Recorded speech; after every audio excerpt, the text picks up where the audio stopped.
Selamat malam Aumania. Selamat datang lagi di Midnight Live. Kembali bersama saya Valentinus Reza.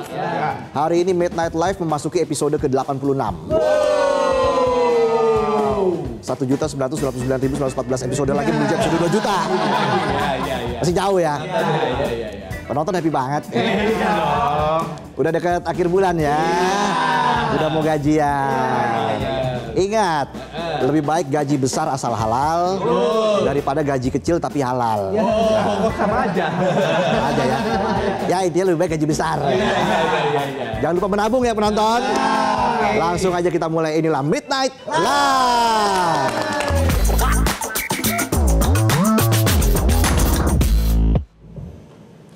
Berita utama kita malam ini masih seputar kasus korupsi.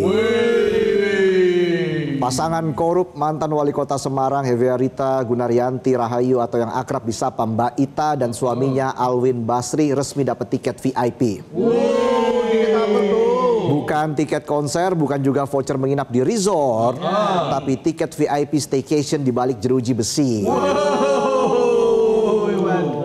Karena kalau manusia besi Iron Man.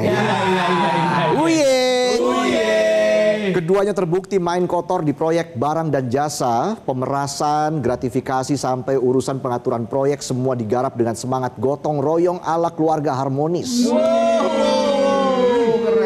Kalau pasangan lain kompak bikin konten Instastory, Ita dan Alwin lebih memilih kompak korupsi. Bukan keluarga cemara ini, tapi keluarga tercemar. Tercemar korupsi. Majelis Hakim bilang Ita dan Alwin terbukti secara sah dan meyakinkan bersalah melakukan korupsi bareng-bareng. Bukan sekali dua kali tapi berlanjut. Bukan kebetulan, bukan khilaf, tapi emang ketagihan. Awalnya saya coba-coba, lah kok enak. Besok pagi saya coba lagi, lah kok makin enak. Lanjut korupsi. Hukuman pun dijatuhkan, Mbak Ita kena 5 tahun penjara plus denda 300 juta rupiah, subsidi kurungan 4 bulan, suaminya Alwin dendanya sama cuma lebih lama yaitu 7 tahun penjara. Couple goals banget ini ya. Serasi pas korupsi seirama dalam bui. Bisa aja saya. Vonis ini lebih ringan 1 tahun dari tuntutan jaksa. Jaksa minta 6 tahun buat Ita, 8 tahun buat Alwin plus denda 500 juta rupiah masing-masing. Hakim kasih diskon setahun. Ada diskon. Kasus Mbak Ita dan Alwin semua bermula dari keterlibatan mereka dalam 3 perkara korupsi pengadaan barang dan jasa di Pemkot Semarang. Nilainya pasti miliaran. Iya dong. Mana ada koruptor main 1.000-2.000 ya. Kayak nyolong gorengan. Buat mereka korupsi jangan tanggung-tanggung. Betul. Sekalian banyak biar bisa beliin yayang tas mewah, beliin tanah, beliin mobil, dan tiket jalan-jalan ke Eropa. Toh kalau ketangkep paling banter masuk penjara. Minimal masih ada sisa. Orang undang-undang perampasan asetnya aja belum ada. Kasus pertama yang menjerat Ita dan Alwin adalah pengaturan penunjukan langsung proyek pengadaan meja kursi fabrikasi untuk SD tahun 2022-2023. Harusnya anak-anak dapat bangku sekolah yang kokoh buat menopang masa depan. Bangkunya patah yang kokoh saldo koruptornya. Dari proyek ini Ita dan Alwin menerima suap 2 miliar rupiah. Dari Direktur PT Cimader 777 Martono dan bos PT Deka Sari Perkasa Rahmat Utama Jangkar. Uang yang mestinya dipakai buat pendidikan malah dimakan. Begitu duit mendarat, Ita dan Alwin langsung bergerak mengatur supaya Dinas Pendidikan menunjuk perusahaan Jangkar sebagai pemenang proyek. Modusnya terang benderang, Anda bayar proyek lancar. Jangan biarkan ada proyek lewat tanpa setoran. Betul. Kalau orang normal bilang no pain no gain. Mereka lebih cocok pakai moto no duit no dong. No dong jatah proyek. Kasus kedua lebih absurd lagi. Semua bermula dari insentif pegawai Bapenda. Normalnya insentif itu emang hak mereka. Bonus lah ibaratnya, karena kerjanya bagus. Tapi masalahnya Mbak Ita nggak rela insentifnya sebagian wali kota atau insentifnya sebagai wali kota itu lebih kecil daripada anak buahnya sendiri. Ngiri ya. Ita pun ngotot minta tambahan insentif buat dirinya. Yang diambil dari iuran sukarela para pegawai Pemprov Semarang. Bayangin pegawai udah kerja keras, bayar pajak, bonusnya disikat. Dasar pejabat rungkat.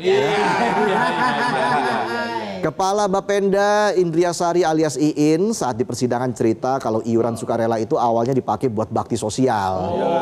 Jadi harusnya buat beli sembako atau bantu korban banjir. Malah dialihkan untuk menambal hasrat Mbak Ita.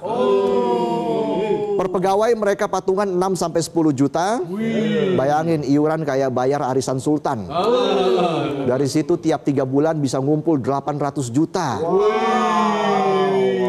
Kalau penonton disuruh iuran 6-10 juta per bulan, yang ada minus rekeningnya. Nggak nyampe juga, Gak nyampe juga.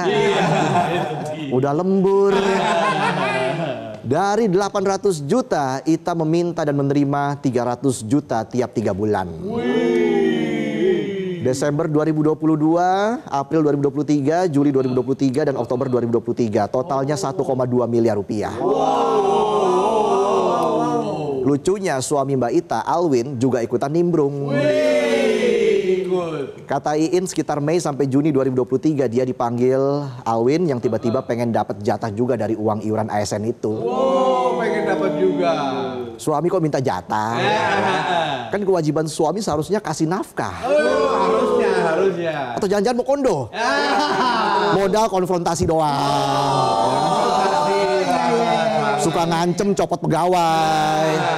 Iin pun mau nggak mau nyetor duit ke Alwin, dicicil 4 kali. Juli 200 juta, September 200 juta, Oktober 300 juta, November 300 juta. Totalnya 1 miliar rupiah.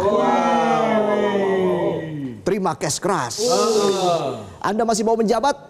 Saya terima cash keras. Cukup 1 miliar bisa dicicil 4 kali. Buruan sebelum dirotasi. Yang bikin merinding, Alwin sempat ngancam Iin dengan kalimat singkat tapi menusuk. Kayak gimana tuh? Kowe macam-macam tak sikat. Sikat apa nggak dijelasin. Ya sikat jabatan atau malah sikat gigi. Ancamannya ngeri, bikin bulu kuduk berdiri. Malam Jumat. Nggak cuma bulu kuduk, bulu hidung aja ikut berdiri. Puncaknya September 2023, Alwin minta tambahan 3 miliar buat kebutuhan politik alias modal kampanye. Karena di negeri ini katanya politik itu mahal.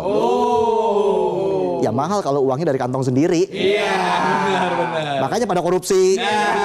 Biar biayanya dari uang rakyat. Waduh. Begini amat jadi rakyat. Udah duitnya dicuri. Dimaki-maki pula. Giliran diprotes, pagernya dikasih oli. Minta duit 3 miliar, belum sempat dikasih. Ita sama Alwin malah balikin duit. Kenapa tuh? Bukan karena tiba-tiba hati nuraninya terketuk, tapi karena aksi culas mereka udah bocor ke publik. Udah ketahuan. Tanggal 19 Januari, Ita balikin 900 juta sambil nyeletuk. Mbak, iki tak balik ke. Wes bocor kabeh. Waduh, bocor. Bocor yang dia maksud jelas bukan ban yang bocor. Tapi yang bocor kasus korupsinya. Alwin juga ikutan balikin duit tapi pakai dolar Singapura. Totalnya 87 lembar. Masing-masing 1.000 dolar. Dikira money changer. Minta rupiah dibalikin dolar. Bisa. Aroma-aroma laundry internasional. Bisa jadi benar. Lanjut, kasus ketiga nggak kalah kocak. Ini kocak. Saking kocaknya sampai pengen tak gemes ya. Tahun anggaran 2023 proyek penunjukan langsung tingkat kecamatan juga ikut diobok-obok. Anggaran apa kolam ikan diobok-obok. Jadi Alwin minta para camat biar nurut kasih proyek ke ketua Gapensi Semarang Martono. Sebagai imbalan Martono janji kasih komitmen fee 2,24 miliar. Hasilnya proyek di 16 kecamatan kelihatan bukan kayak agenda pemerintah tapi kayak COD di warung kopi. Ngomong-ngomong sebentar langsung bayar. Eko Juniarto, mantan ketua paguyuban Camat Semarang, dalam kesaksiannya bilang kalau Alwin juga minta jatah proyek 16 miliar dari para camat. Para camat takut nolak karena melihat Alwin sebagai representasi wali kota. Dan menolak permintaan Alwin bisa jadi seolah-olah menantang bos besar dengan tangan kosong sambil berharap gak ketendang dari kursi jabatan. Di sidang pledoi Mbak Ita nggak mau pasrah. Dia bilang kalau aku jatuh semua harus ikut kejeblos. Bahkan Ita nyerang balik KPK nuduh lembaga anti rasuah itu tebang pilih. Katanya 16 camat juga harusnya ikut kena, bukan cuma dia dan Alwin. Menurut Ita, para camat itu juga melakukan pemerasan dan buktinya mereka sudah disuruh BPK balikin duit 13 miliar ke kas daerah. Rata-rata tiap camat setor kembalian 800 juta. Jadi sebenarnya siapa aja sih yang gojat nih? Sampai bingung saya. Kata camat, Mbak Ita dan suami peras camat. Kata Mbak Ita, camat juga ikut peras. Main peras-perasan aja dah. Dengan segudang kesaksian dan bukti yang menumpuk, akhirnya Mbak Ita dan suami nggak cuma divonis hukuman penjara, mereka juga diwajibkan bayar uang pengganti. Ita harus setor 683 juta, kalau nggak bayar sebulan setelah putusan ingkrah diganti kurungan 6 bulan. Suaminya Alwin lebih berat 4 miliar. Kalau nggak bisa bayar aset disita. Kalau aset nggak cukup ya balik lagi ke kurungan 6 bulan. Hakim Ketua Gatot Sarwadi menyebut ada hal-hal yang memberatkan dan meringankan. Ada yang meringankan. Yang memberatkan jelas tindak korupsi mereka. Sementara yang meringankan, mereka belum pernah dihukum. Kooperatif. Sopan di persidangan. Jujur. Mengaku menyesal dan janji nggak akan ngulang lagi. Mereka juga dianggap punya tanggung jawab keluarga. Template banget mirip vonisnya Zaro Flikar. Jangan-jangan semua koruptor hal meringankannya begini semua. Gimana kita mau bersih dari korupsi? Anda sopan, kami ringankan. Ternyata masih ada hal meringankan selanjutnya. Ada lagi. Mereka diketahui sudah balikin sebagian duit. Karena ketahuan. Lucu juga ya. Kalau koruptor balikin sebagian duit dapat keringanan. Tapi kalau ada maling ketahuan nyuri kulkas 2 pintu terus baliknya cuma 1 pintu, dapat keringanan juga nggak ya?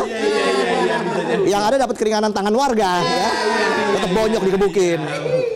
Vonis dan denda dijatuhkan, tapi lucunya hukum memberi mereka ruang untuk terlihat baik.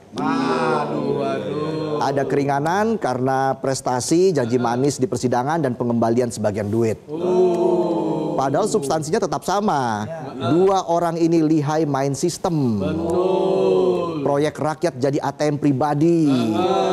Penghargaan dan catatan sosial cuma ilusi. Sementara itu terkait hak politik keduanya, hakim menolak untuk mencabut. Alasannya keduanya udah lansia, umur Ita 59 tahun, Alwin 61 tahun. Kecil kemungkinan ikut pemilu.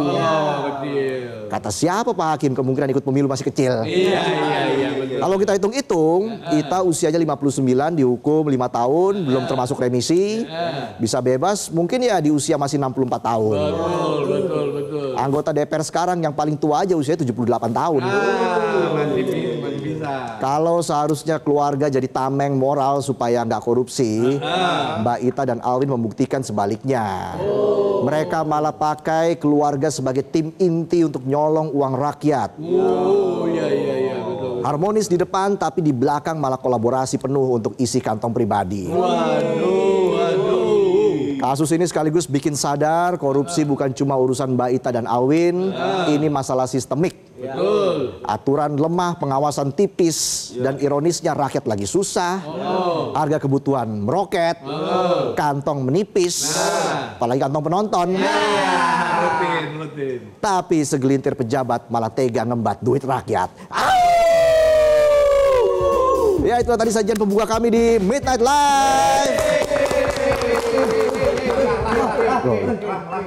Kenapa tuh? Belum kelar ya? Belum. Naskah, saya mau ngambil naskah. Saya kangen masuk TV. Kemarin kan nggak masuk. Iya. Lanjut aja dah. Silakan. Kembali lagi.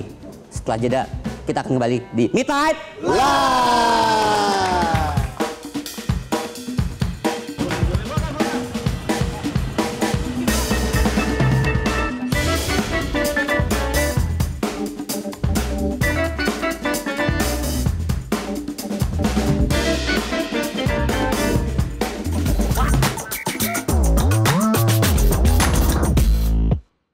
Jelajahi cara baru mendapatkan informasi. Download Metro TV Extend sekarang.